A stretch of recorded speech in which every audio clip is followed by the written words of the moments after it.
सत्य असेल तेच दिसेल.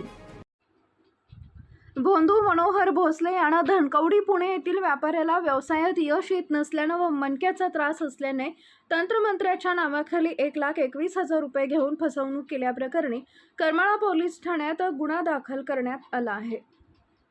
यासह त्याच्या 2 साथीदारांना 8 दिवसांची पोलीस कोठडी सुनावली आहे. दलाराम सुतार यांना व्यवसायात यश येत नसल्यानं व मणक्याचा त्रास असल्यानं कोरोना लॉकडाऊन चालू होण्यापूर्वी 3 ते 4 महिने अगोदर करमाळा तालुक्यातील उंदरगाव इथं आरोपी मनोहर भोसले आणि विशाल वाघमारे यांनी व्यवसायात यश व मणक्याचा त्रास दूर करतो म्हणून सुरुवातीस 5,000 रुपये व नंतर 50,000 रुपये घेऊन पांढऱ्या रंगाच्या डब्यामध्ये पिवळ्या रंगाची हळदीसारखी पावडर भंडारा म्हणून दिली. त्यानंतर 8 ते 10 दिवसांनी आरोपी मनोहर भोसले एक धागा फिर्यादीच्या गळ्यात बांधायला येणार आहे तेव्हा चांगला फरक पडेल असं सांगून 1,51,000 रुपयांची मागणी केली. त्यानंतर 1,21,000 रुपये घेऊन व्यापाऱ्यास हडपसर गाडीतळ येथील आकाशवाणी समोर बोलवले व या ठिकाणी गेल्यावर मनोहर भोसलेनं गळ्यात एक धागा बांधून पुडी मिळवली, ज्यामध्ये राख व तांदळाचे दाणे असलेली पुडी पाण्यात टाकून पिण्याबाबत सांगितलं होतं.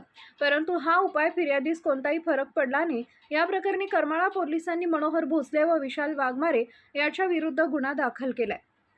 भोंदू मनोहर भोसलेसह अन्य 2 साथीदारांना जादूटोणा करून फसवून केल्याप्रकरणी करमाळा न्यायालयासमोर मंगळवारी करमाळा पोलिसांनी उभे केले असता न्यायाधीश शर्मा यांनी मनोहर भोसलेसह तिघांना पोलीस तपासासाठी 8 दिवसांची पोलीस कोठडी सुनावली आहे. दरम्यान करमाळा पोलिसात झालेल्या दाखल गुन्ह्यात भोंदू मनोहर भोसले यास मंगळवारी दुपारी 3:30 वाजता करमाळा येथील न्यायालयात आणण्यात आले. न्यायालयात सरकारी वकील वाघमारे यांनी व आरोपींच्या वतीनं सुभाष हुल्ल्याळकर यांनी युक्तिवाद केला. त्यानंतर न्यायमूर्ती शर्मा यांनी भोंदू मनोहर भोसले, साथीदार विशाल वाघमारे, नरेंद्र सागळे या तिन्ही आरोपींना 12 मे पर्यंत तपासासाठी पोलीस कस्टडीत पाठवलंय.